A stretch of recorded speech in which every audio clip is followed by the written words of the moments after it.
दोस्तों नमस्कार, मैं हूं शालिनी शिनीत और आप देख रहे हैं मेरा रंग। दोस्तों, इस आपदा के समय में बहुत से लोग रात दिन सक्रिय रहकर कोविड से प्रभावित लोगों की को मदद पहुंचा रहे हैं। ऐसा ही एक नाम है प्रज्ञा राय। आप आजमगढ़ से हैं और आपकी बानर सेना इस संकट के समय में बहुत ही अच्छा काम कर रही है। प्रज्ञा शिक्षिका हैं और इससे पहले आपने कुशीनगर में मुसहर बच्चों की पढ़ाई के लिए बहुत महत्वपूर्ण काम किया है। तो आइए प्रज्ञा से जानते हैं कि इस समय कैसे वे और उनकी बानर सेना कोविड से प्रभावित परिवारों की मदद कर रहे हैं। प्रज्ञा, आपका बहुत स्वागत है मेरा रंग स्टूडियो में। हाँ, नमस्ते। नमस्ते। तो दोस्तों, आज हमने प्रज्ञा को इसलिए बुलाया है कि हम इनसे आज जानेंगे कि हमने सुना है कि इनकी एक बानर सेना है और ये लोग बहुत ही प्रभावी ढंग से काम कर रहे हैं आजमगढ़ की साइड में। तो जब इनका नाम हमने सुना, खासतौर से मैंने ये बात मैं जिक्र करना भूल गई थी आपसे प्रज्ञा कि आपका परिचय हमें सोनी ने दिया, आपके बारे में कराया। हाँ, तो उनका बहुत बहुत शुक्रिया कि उन्होंने आपका नाम हमारे तक पहुंचाया कि हम आपसे बातचीत कर पा रहे हैं। तो सबसे पहले हम जानना चाहेंगे प्रज्ञा कि हाँ। हम सभी अपने अपने स्तर पे काम कर रहे हैं। कोई ग्रुप बनाकर कर रहा है, कोई अपने परिवार और मित्रों के साथ मिलकर उनके सहयोग से काम कर रहा है। आपने भी एक ग्रुप बनाकर काम करना शुरू किया है, पर उसका नाम बड़ा ही यूनिक है, बानर सेना। यह नाम किस तरह आपके ज़हन में आया और क्या सोच कर रखा है ये नाम? दी, ये पहले तो ये वानर सेना नहीं है, ये देवदूतों की वानर सेना है। अच्छा। और देवदूतों की वानर सेना इसलिए है कि सब ईश्वर के भेजे हुए हैं और हम लोगों को लगता है कि जितना लोगों के लिए हम कर सके और जितना हम लोग सहायता पहुंचा सके, तो बस ये देवदूत ही हैं लोगों के लिए, जिनको हेल्प मिल जा रही है उनके लिए देवदूत हैं हमारे बच्चे। तो देवदूतों की वानर सेना है ये। और वैसे भी ये ग्रुप मैंने नहीं बनाया, मैं बताना चाहती हूँ कि सब हम जितने भी जुड़े हैं इस ग्रुप से, वो कोई किसी को नहीं जानता। मतलब आप मेरे लिए तो सोचो कि मैंने तो शायद किसी को देखा भी नहीं है। मैं बहुत ही अंतर्मुखी व्यक्तित्व की हूँ, मैं अपना काम खुद अकेले ही करती हूँ, बिल्कुल एकला चलो सिद्धांत पे। तो एक ये लगभग सोशल मीडिया का ही एक मुहिम था, जिसमें एक अजीत अजीत प्रताप सिंह हैं, वो हैं ये समाज कल्याण विभाग में डिप्टी डायरेक्टर है। तो अजीत प्रताप सिंह भैया ये काम कर रहे थे, तो उस काम में उन्होंने एक मेरे फेसबुक मित्र हैं सुजीत सिंह, और वो जेलर हैं, तो उनको जोड़ा था। तो ये लोग अपने स्तर पे काम कर रहे थे, अच्छा काम कर रहे थे, लोगों तक सुविधाएं अधिक से अधिक पहुंचाने की कोशिश कर रहे थे और काफी लोग सफल भी थे। फिर सुजीत क्योंकि मेरे फ्रेंड थे, तो उन्होंने मुझसे कुछ टास्क, जैसे कुछ काम रहता था तो मुझे टैग कर देते थे कि प्रज्ञा आप इसको अपने स्तर से देख लो। तो मैं भी अपने फ्रेंड्स लोगों से हेल्प मांग लेती थी। जैसे अब सोशल मीडिया तो इतना ज्यादा फैला हुआ है कि आपके पूरे फ्रेंड आपकी मतलब पूरे भारतवर्ष में फैले हुए हैं। तो कहीं का कोई रहता था तो हम लोग सोचते थे कि चलो उस वाले फ्रेंड को फोन कर देते हैं, उससे बोलते थे भाई देख लो ये बहुत जरूरी है, तो वो देख लेते थे। फिर ऐसे करते करते पता नहीं कैसे हम लोग जुड़ते चले गए और फिर ऐसे जुड़ गए कि अब तो लगता है कि पता नहीं कहाँ से सब एक दूसरे के इतने ज्यादा अजीज हो गए हैं। और सबसे बड़ी बात है दीदी, जो भी जुड़े हैं वो बिल्कुल दिल से जुड़े हैं, कोई प्रेशर नहीं है, कोई दबाव नहीं है, बस एक जज्बा है, एक जोश है सबके अंदर कि हाँ कुछ करना है। और अब सबसे बड़ी बात है कि सबसे जो नीडी लोग हैं, जो बहुत जरूरतमंद हैं, जैसे कभी कभी होता है हम लोगों को एक आ जाता है पोस्ट कि सड़क पे खड़े हैं, हॉस्पिटल के बाहर खड़े हैं, वेंटिलेटर नहीं मिल रहा है, ऑक्सीजन सिलेंडर नहीं मिल रहा है, ये दवा नहीं मिल पा रही है। तो फिर इस टाइप में लगता है यार इस टाइम में हम लोगों को घर के अंदर नहीं बैठना है, इसको कैसे भी सॉल्व करना है। और फिर सॉल्व करने के लिए क्या होता है, फिर हम अपने शुरू कर देते हैं भाई तुम देखो, भाई तुम देखो, और फिर जो मेरे सारे बाबू भैया लोग हैं वो सब लग जाते हैं बिल्कुल काम में। ये बड़ी बात तो है कि आपके कहते ही वो लोग काम पे लग जाते हैं। तो आपने हाँ अभी जब हम लोग ऑफलाइन थे तो आपने एक बात बताई कि आपके साथ जो जुड़े लोग हैं वो बहुत ही जोशीले हैं, कम उम्र के लोग हैं।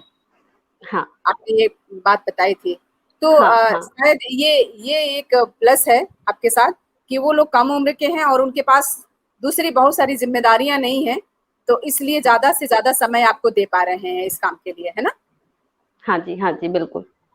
बिल्कुल, तो वो समय देते हैं, पर्याप्त समय देते हैं, बच्चे हैं और छुट्टियाँ भी चल रही हैं और सबसे बड़ी बात है कि उनकी जो ऊर्जा का प्रवाह तो फैला हुआ है, उसको एक सही दिशा मिली हुई है। वो अपनी ऊर्जा को इतनी सही दिशा में लगा रहे हैं कि देख के बहुत अच्छा लगता है कि चलो अब खाली बैठे थे तो पता नहीं क्या सोचते, क्या करते। और अभी जो इतना व्यस्त हैं वो कि मतलब हम बता नहीं सकते कि वो कितने व्यस्त हैं और कितना काम कर रहे हैं और उसके बाद वो कितने खुश हैं। वो बिल्कुल खुश रहते हैं, लगता है कि क्या कर रहे हैं वो। कहीं ना कहीं मदद करके सुकून तो मिलता ही है। तो हो बिल्कुल, सकता बहुत है ज़्यादा। कि यही वो वजह हो उनके खुश होने का। तो बिल्कुल, दोस्तों, मेरे साथ प्रज्ञा है, आजमगढ़ से प्रज्ञा है। और प्रज्ञा बहुत सारा काम की है इससे पहले। उस पर हम किसी और दिन बात करेंगे प्रज्ञा से। बहुत इनका काम अनोखा काम है। इन्होंने लोगों की जिंदगियां बदली हैं। लेकिन आज हम इनको आमंत्रित किए हैं सिर्फ इनकी बानर सेना से हम परिचय होना चाह रहे थे, जानना चाह रहे थे कि ये लोग किस तरह काम कर रहे हैं। और ये नाम थोड़ा सा स्पेशल है, बानर सेना। और इन्होंने खुद भी बताया कि देवदूत के बानर सेना है ये। तो प्रज्ञा, दूसरे सवाल आपसे है कि हम उसको बानर सेना ही कहेंगे हाँ, कि हाँ, आपकी बिल्कुल, बानर बिल्कुल। सेना किन किन शहरों में काम कर रही है, ग्रुप में हाँ कितने जी। लोग हैं और किन किन शहरों से जुड़े हैं। जी, मैं बताना चाहूँगी कि जो ये हमारे बच्चे हैं, मैं तो इनको बानर नहीं कहूँगी, नहीं तो मुझ पे नाराज़ हो जाएँगे तो। तो ये जो मेरे बच्चे हैं और बच्चों के साथ-साथ काफ़ी सारे लोग हैं, मैं ऐसा नहीं कहती सिर्फ़ बच्चे हैं, बहुत सारे सीनियर हैं, बहुत अधिकारी हैं बड़े-बड़े और बड़े अच्छे सोशल वर्क से लोग जुड़े हुए लोग हैं, जो हमारी हेल्प भी कर रहे हैं। जैसे बच्चे ही क्या कर लेंगे, जब हमारी हेल्प बड़े लोग नहीं करेंगे। तो वो बच्चे हैं, तो वो बड़ों की हेल्प लेके सारे काम कर रहे हैं, वो बातें अलग हैं। और जहाँ तक शहरों की बातें हैं, तो कोई लिमिटेशन नहीं है। जैसे मैं बता सकती हूँ रात का कि केस आप देखिए पटना में काम था और पटना में हम लोगों ने कैसे उस चीज़ को डील किया, बहुत पटना के लोगों ने हेल्प किया। फिर एक इंदौर में काम था, तो चलो ठीक है इंदौर में भी हुआ। उसके बाद एक हमें काम मिला था, एक किसी ने पोस्ट डाली थी कि उसको उड़ीसा में चाहिए था ऑक्सीजन से रिलेटेड कुछ कंसंट्रेटर वगैरह कुछ था। तो हम लोगों को लगा हम वहाँ मैनेज नहीं कर पाएँगे, तो फिर हम लोगों ने सोचा इसको ट्वीट कर देते हैं, तो कोई देखेगा तो फिर उसको कर लेगा। लेकिन हमने अपने ग्रुप में डाल दिया कि भाई देखो ये है और ट्वीट करते हैं, तुम लोग रीट्वीट करना। तो मेरे साथ में एक बच्चा है, मानस प्यारा सा है, तो उसने बोला कि दी मेरे तो 2 फ्रेंड रहते हैं इसी जगह पे जो आपने जगह डाली है, पता नहीं कौन सी रतलाम या कुछ ऐसी कोई जगह थी, याद नहीं आ रहा। तो बोले कि यहाँ पे तो मेरे 2 फ्रेंड हैं जो पढ़े हैं वहाँ पे। तो मैंने कहा तो क्या हो सकता है? बोले कि वो आप मैं नंबर देता हूँ, आप बात कर लो। मैंने कहा यार मैं क्या बात करूँगी, तुम ही बात कर लो। उसने तुरंत फ़ोन किया, तुरंत बच्चों ने सोचिए रात के 10 बज रहे थे, उन्होंने मार्केट से खरीदा और ले जाके उनके घर पहुँचाए। मैं मैं सोचती हूँ कि ये अब एक छोटा-सा मैं और उदाहरण देना चाहूँगी कि ये बच्चे इन बच्चों के अंदर कितनी एनर्जी है। अभी एक दिन सोनभद्र की एक पोस्ट पड़ी थी कि किसी पर्सन को ब्लड की ज़रूरत है। हमने पोस्ट डाल दिया ब्लड की ज़रूरत है, अब बंदे मतलब वहाँ पहुँच गए रात को 11 बजे और 11 बजे पहुँच के फ़ोन कर रहे हैं, दीदी ये जो जिनका नंबर आपने दिया वो फ़ोन ही नहीं उठा रहे, फ़ोन ही नहीं उठा रहे हैं। हमने कहा भाई तुम लोग फ़ोन करके पहुँचे होते। अरे नहीं हमने कहा ज़रूरत है तो हम आ जाते हैं और वहाँ पे पता है आपको, वहाँ पे 2 नहीं गए, वहाँ पे 7-8 पहुँच गए थे। हमने कहा तुम लोग वाक़ई बानर ही हो। क्या बात। तो ऐसे जी, ही है, हर ये जगह बहुत है। बहुत ही अच्छी बात है। ये बहुत अच्छी बात बता रहे हैं। जो भी दोस्त सुन रहे हैं उनको प्रोत्साहित करेगी ये बातें कि 11 बजे रात को जो है, ये जहाँ 1-2 की ज़रूरत थी, 1-2 जाते उनका टेस्ट होता है और उनको ब्लड की ज़रूरत पूरी हो जाती, वहाँ 5-7 लोग पहुँच गए। कितनी बड़ी बात बिल्कुल। है। हाँ, बहुत बड़ी बात है। तो प्रज्ञा, अगला सवाल है कि लोगों की मदद करते समय किन-किन समस्याओं का सामना करना पड़ रहा है? हाँ जी, मदद करते समय तो थोड़ी प्रॉब्लम होती है, जैसे कि हम लोग जो भी जुड़े हैं तो दिल से जुड़े हैं, तो कभी-कभी हम बहुत इमोशनल हो जाते हैं और इमोशन में हमसे थोड़ी बहुत कुछ गलतियाँ भी हो जाती हैं। जैसे हम हेल्प करने के लिए सोचते हैं कि हम किसी भी लेवल पे उतर के हेल्प कर देंगे, तो इस बीच में बहुत सारी थोड़ी गड़बड़ी हो जाती है। बहरहाल हम उसको अब धीरे-धीरे क्योंकि 1-2 आपने देखा ही था कुछ प्रॉब्लम हुई थी, तो फिर सोशल मीडिया पे उसका बहुत ज़्यादा बवाल भी बना था, लेकिन लोग ये नहीं सोचते हैं कि हम दिमाग नहीं लगाते हैं। और सबसे बड़ी बात है जहाँ दिल आप लगा लिए ना वहाँ पे आपका दिमाग नहीं लग सकता। दिमाग लगाने लगे तो वो फिर दिल का काम नहीं होता। तो फिर हम हेल्प करने के लिए किसी भी लेवल पे उतरते हैं तो थोड़ी थोड़ी गड़बड़ी हो जाती है। बहरहाल अब धीरे धीरे सीख आ गई है तो मैनेज कर रहे हैं हम लोग। और दूसरी जो प्रॉब्लम होती है, जो हम लोगों को नंबर फेसबुक पे वगैरह या ग्रुप्स वगैरह पे मिलते हैं, तो उसमें कभी कभी दोनों को दिक्कत होती है। जो पेशेंट के साथ होते हैं उनको सारे लोग कॉल करते हैं, तो वो पैनिक हो जाते हैं। और पैनिक हो जाते हैं तो कभी कभी हम लोग जो सही मदद देना चाहते हैं, जो सही लोग होते हैं, जैसे अब कई सारे लोग बताते हैं कि मैम फोन आता है तो लोग कहते हैं कि हमें ऑनलाइन इतना ट्रांजेक्शन कर दीजिए और हम आपको ये कर देंगे वो कर देंगे, तो लोग कई सारे लोग फंस जाते हैं। हम लोग कोशिश करते हैं कि हम लोग हेल्प करें, और कभी कभी ऐसे में गड़बड़ हो जाता है कि लोग विश्वास नहीं कर पाते और हम उनकी उतनी हेल्प नहीं कर पाते जितनी करनी चाहिए। तो होती है थोड़ी सी प्रॉब्लम, तो ये सब होती है। बिल्कुल। और दरअसल जो अटेंडेंट होते हैं उनके पास बहुत ज्यादा फोन आता है, मेरा भी एक अनुभव हाँ रहा। और वो इतना ज्यादा, मतलब वो उर्दू जुबान थी उनकी, इतना बहुत शुद्ध भाषा थी, और उन्होंने थोड़ा इतना तीखा बोला मुझे कि जिस दोस्त ने मुझे भेजा था तो हमने कहा यार वो बहुत परेशान है और तुम मुझसे बात कर लो। उन्होंने बहुत बुरे ढंग से मुझे डांटते हुए कहा कि बस करिए, किसने दे दिया मेरा नंबर आपको। हाँ, मतलब उनको ये लग रहा था कि ये लोग कर तो नहीं पा रहे हैं, झूठ-मूठ में फ़ोन कर हाँ रहे हैं। तो ये हाँ। तो होगा ही। लेकिन मैं जानना चाहूँगी और कि अभी आपने कहा कि एक पोस्ट पे कुछ बवाल हो गया था, तो वो पोस्ट क्या थी? वो दी एक पोस्ट थी ऐसा कि मुझसे किसी पर्सन ने बोला था कि मुझे इंजेक्शन नहीं मिल रहा, और मुझे किसी भी तरह से मैम एक इंजेक्शन अरेंज करके दे दीजिए, मैं बहुत प्रॉब्लम में हूँ। और पहले मैंने उसको बाकायदा, मतलब मेरे पास तो स्क्रीनशॉट थे, मैंने उसको बहुत समझाया, पूरा प्रोसेस बताया। एक्चुअली हम लोग सारा काम प्रोसेस से करते हैं, क्योंकि हम लोग का इतना ज्यादा अब ये सिस्टम बन गया है कि किसी से भी कुछ कह दो तो कभी मना नहीं करता, क्योंकि सबको पता है कि हम दिल से कर रहे हैं। तो हमने सारा प्रोसेस बताया, सब कुछ किया। लेकिन अब गड़बड़ हो गया, वो बंदा लास्ट में रात में रोने लगा कि नहीं, अगर दीदी कल सुबह इंजेक्शन नहीं मिलेगा तो मेरे मौसी हैं, शायद मौसी एक्सपायर हो जाएंगी। अब मैं कुछ ज्यादा ही इमोशनल हो गई, तो फिर मैंने एक पर्सन से बात किया, उसके पास उसके पेशेंट के पास था। मैंने उसको इंजेक्शन अरेंज करवाया, मैंने बोला जब आपका मिल जाएगा तो आप इनको दे दीजिएगा, आप लोग आपस में बात कर लीजिए। वो व्यक्ति, अब पता नहीं उसको क्या दिक्कत थी, वो क्या करना चाहता था, उसने सोशल मीडिया पे ये चीजें डाली कि मैं ब्लैक मार्केटिंग कर रही हूँ या जो भी। तो बुरा लगा था, बहुत दुख हुआ था, बहुत तकलीफ हुई थी कि बताइए। वो तो अच्छा था कि मेरे पास सारे स्क्रीनशॉट थे, मैंने सारी चीजों को बता के रखा था कि ऐसे ऐसे ऐसे। बाय द वे अगर मैंने डिलीट कर दी होती चीजें तो शायद मुझे दिक्कत आती, मुझे फिर लोगों को समझाने में दिक्कत आती कि हम सही उद्देश्य को लेकर चल रहे हैं। बिल्कुल। तो बहुत ज़रूरी है काम करते समय कि हम सबके मैसेज भी सुरक्षित रखें। इसका मतलब ये भी है हाँ कि बिल्कुल। डिलीट ना करें, और और मैसेज तो किसी अब को तो मैंने भेजना। दीदी थोड़ा कॉल रिकॉर्डिंग भी सेव करना शुरू कर दिया है, जैसे कभी बात होती तो मुझे अब थोड़ी सतर्कता आ गई है। शुरू में तो नहीं समझ थी तो कुछ भी करते रहते थे, अभी थोड़े हम लोग सतर्क हो गए हैं, अब लगता है कि नहीं इसको ऐसे करना है, इसको ऐसे करना है, तो मैनेज हो जाती हैं चीजें। हुँ, बिल्कुल। तो अगला सवाल है आपसे कि आप अपने अनुभव से इस कार्यक्रम को देख रहे दोस्तों से क्या कहना चाहेंगे? क्या कहना चाहेंगे दीदी, बस यही कहना चाहेंगे कि ठीक है, बहुत ये समय बहुत कठिन है और बहुत दिक्कतें हैं, लेकिन खुद को सुरक्षित रखते हुए, ये नहीं कि हम कहते हैं आप अपने आप को बिल्कुल झोंक दीजिए। जैसे मेरे कई सारे बच्चों, हम समझाते रहते हैं उनको कि इतना भी ना करो कि खुद बीमार पड़ जाओ। तो खुद को सुरक्षित रखते हुए अगर आप किसी की मदद कर सकते हैं तो प्लीज मदद कीजिए, बहुत जरूरत है लोगों को, लोग बहुत परेशान हैं। बिल्कुल। आपका ऐसा कोई अनुभव रहा किसी के साथ कि आप कहें कि अरे यार! बड़ा बेकार के आदमी के साथ जुड़ गए, इसमें मदद ना करके विघ्न डाल रहा है? नहीं, कभी नहीं। बल्कि आपको कभी मौका मिलेगा तो मैं दिखाऊंगी कि लोग किस तरह से रिएक्ट करते हैं। कभी एक दो चीजें हो जाती हैं, जैसे एक बार हुआ था, एक लेडी, प्रेग्नेंट लेडी थी, जिसको मुझे गोरखपुर में एडमिट करवाना था। ये करीब 15 दिन पहले की बात है, हाँ हाँ हाँ। 10-15 दिन। उसी के बाद से हमने गोरखपुर के अपने घर में एक ऑक्सीजन सिलेंडर रखवा लिया है बहुत अच्छा। बिल्कुल। कि हाँ, वो केस हमारे पास भी आया था। तो हमारे पास एकदम नहीं, मेरे भतीजे के पास तक पहुंचा था, तो उसने कहा था कि बुआ उनको ऑक्सीजन की ज़रूरत है। तो उसी के बाद उसी का ये सलाह था कि हम लोग क्यों ना एक सिलेंडर रख लें कि जब ऐसी ज़रूरत पड़े तो अचानक कहीं नहीं मिल हाँ पा हाँ रहा है, पहुँचा दें।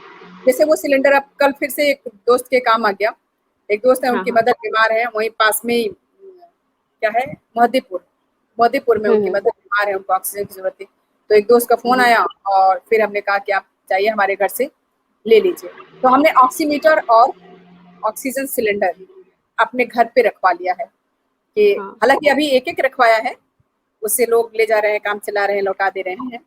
लेकिन हम्म। जैसा भी होगा तो शायद हम आगे और भी उसमें बढ़ा हाँ सकते हैं। लेकिन वो हाँ, ये नहीं थी हम लोग भी, हाँ हम लोगों को भी कि ये चीजें करनी पड़ती हैं। एक्चुअली मेरे साथ भी एक ऐसा ही केस हुआ, एक मैम है उनको एडमिट करवाना था, तो वो एडमिट नहीं हो पा रही थी, तुरंत में कुछ फॉर्मेलिटीज थी तो हो नहीं पा रहा था।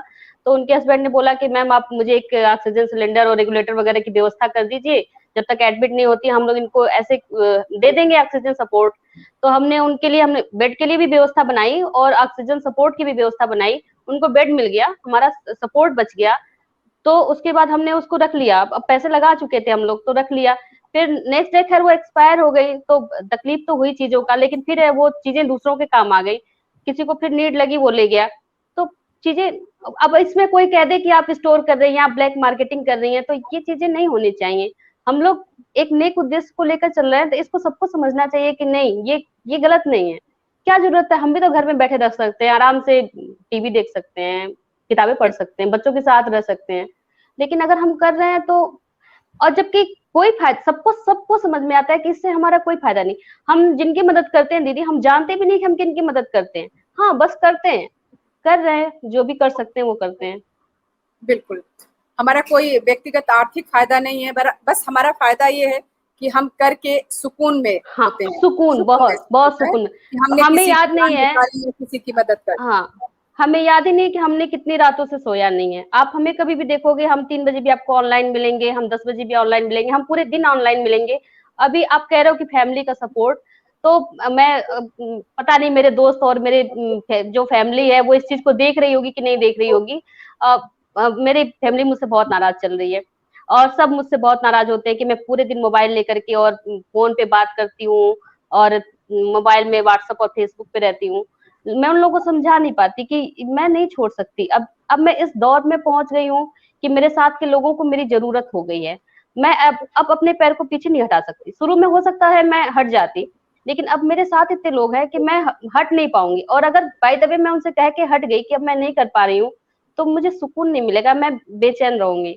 तो मुझे और इसको शायद करने पूरी मर्ज़ी दीजिए। से काम भी नहीं कर पाएगी। हाँ, नहीं अपना देखिए, प्रकृति है, कभी भी कोई जगह खाली नहीं रहती, कोई जगह लेगा, लेकिन मुझे हाँ, सुकून नहीं बिल्कुल लेगा, मिलेगा। जगह तो लेगा, लेकिन लगता है मुझे कि जब हम लोग टीम में काम करते हैं, तो एक बंदा अगर कोई हाँ खास वो, विशेष हो, जो विशेष सलाह देता हो, हाँ, कायदे से आप और देख रहे हैं। और एक एक सिस्टम डेवलप हो गया है, एक सेटिंग हो गई है कि हमें क्या करना है, आपको क्या करना है, कैसे मैनेज करना है। तो वो सेटिंग फिर वैसे सिस्टम को डेवलप करने में थोड़ा सा टाइम लगेगा, फिर वो चीजें बिल्कुल, थोड़ी बदल जाएंगी। और मैं, क्योंकि मैं ऑनलाइन हूँ और लोग मुझे देखेंगे शायद, तो मैं बताना चाहूंगी कि मेरी जिंदगी में बहुत कम से लोग हैं। मैंने आपको पहले बताया मैं बहुत ज्यादा खुद को सीमित रखती हूँ और अंतर्मुखी टाइप की भी हूँ।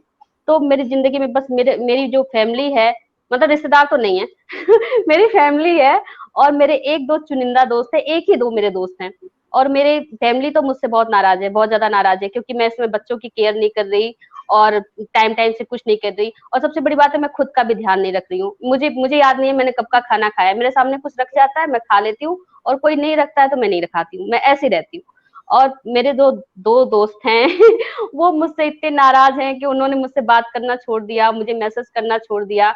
और मैं उनको मैसेज करती हूँ तो वो इतने फॉर्मल तरीके से बात करते हैं, बिल्कुल आप करके बात करते हैं। मुझे बहुत तकलीफ होती है, अगर मैं वो मुझे देखें और सुने, तो मैं उनको कहना चाहूंगी कि हम वापस उस दौर में आएंगे जब सब कुछ अच्छा हो चुका होगा और हम फिर सब लोग साथ में होंगे।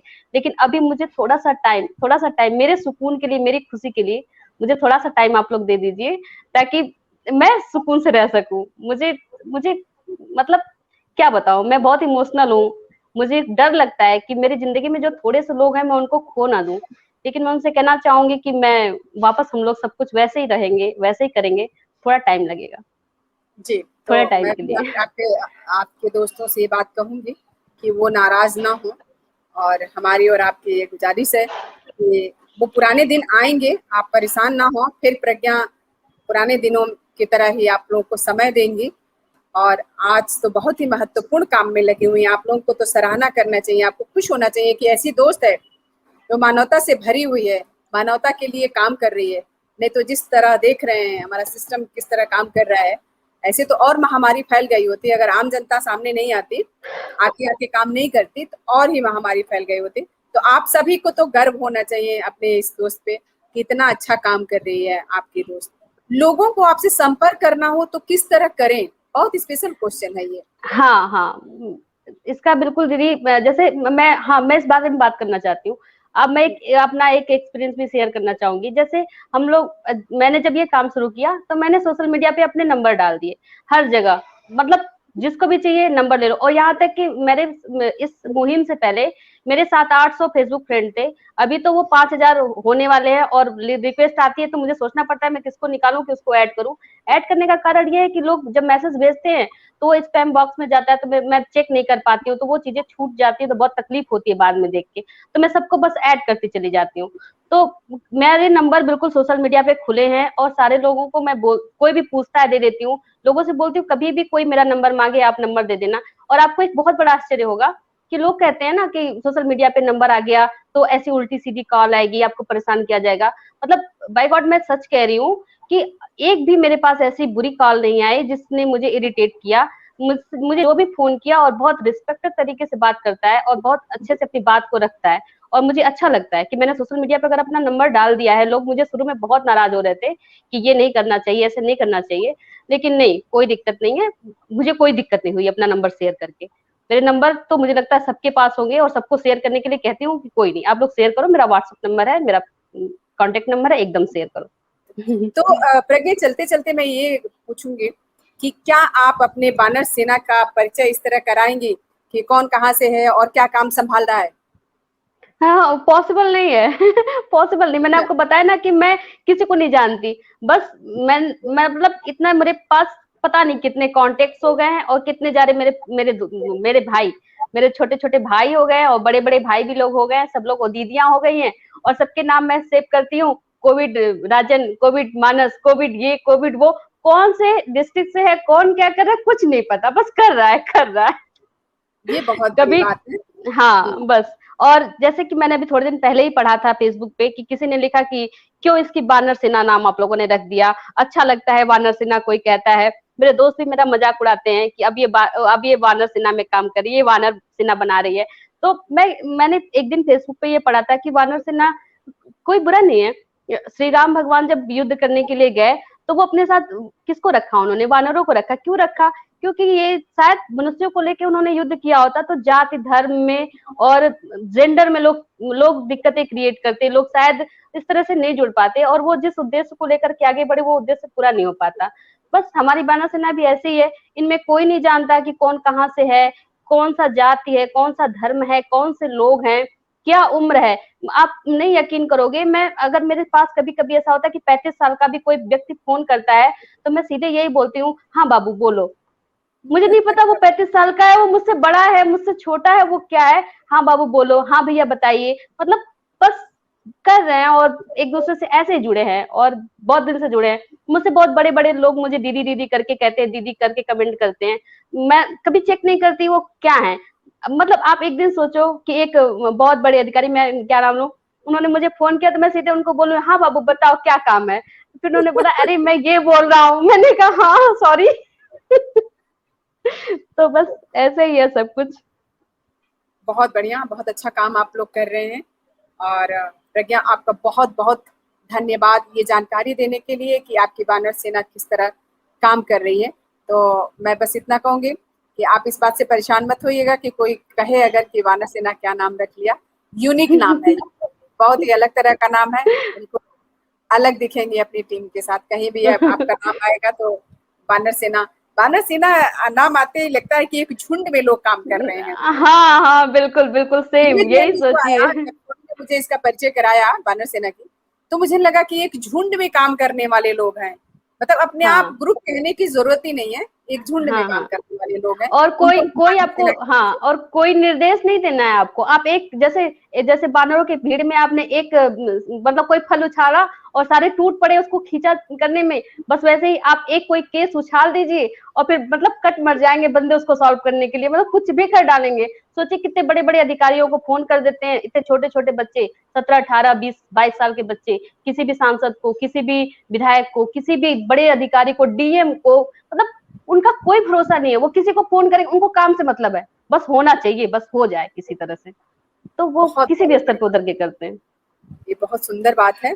और इसी बहाने वो लोग कहीं न कहीं जो है बहुत सारी चीज़ें सीख रहे हैं और ख़ास तौर से जीवन जीना सीख रहे हैं, लोगों को जीवन दान दे रहे हैं। ये बहुत बड़ी बात है। तो बहुत-बहुत शुभकामनाएँ आपकी बानर सेना को, पूरी टीम को आपकी बहुत-बहुत हम इस बात के लिए शुभकामनाएँ देंगे कि आप लोग आगे और अच्छा काम करें, ज़्यादा से ज़्यादा जीवन बचाएँ। इस बात के लिए शुभकामनाएँ और बहुत शुक्रिया कि आपने समय निकाला।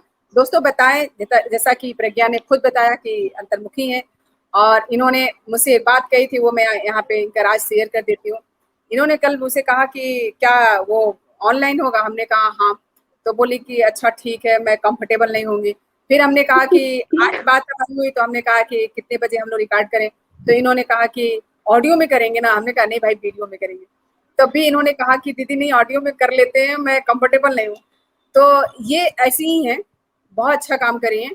और फिर मैंने इनको कन्विंस किया कि हम लोग बहुत ही जैसे घर में बैठ के बात करते हैं, वैसे हम आपसे जानना चाहेंगे कि वानर सेना किस तरह काम कर रही है। तब प्रज्ञा जो है किसी तरह हमको समय दी है और बाकी तो ये बहुत ही बिजी हैं, इतना समय दी इसके लिए भी बहुत-बहुत धन्यवाद प्रज्ञा। और इतने टाइम में आपके पास कम से कम 15-20 मैसेज आए होंगे, मैं समझ सकती हूँ, है ना? तो हाँ आपको जाके देखना होगा। तो बहुत शुक्रिया हाँ आज के लिए इस कार्यक्रम को समय देने के लिए और फिर हम आपसे आगे बात करेंगे आपके पिछले काम पे जो आपने बहुत ही सुंदर काम किया है मुजहर लोगों के साथ, उस पे हम लोग कभी डिटेल से बात करेंगे। हाँ। और बहुत थैंक यू दी, आपने मुझे याद किया, मुझे इनवाइट किया। हाँ, आपको भी बहुत बहुत थैंक यू, और फिर मिलते हैं। ओके। बिल्कुल, बिल्कुल। ऐसे ही संग साथ बना रहे हम लोग का, हम लोग बिल्कुल मिलके काम बिल्कुल। करें।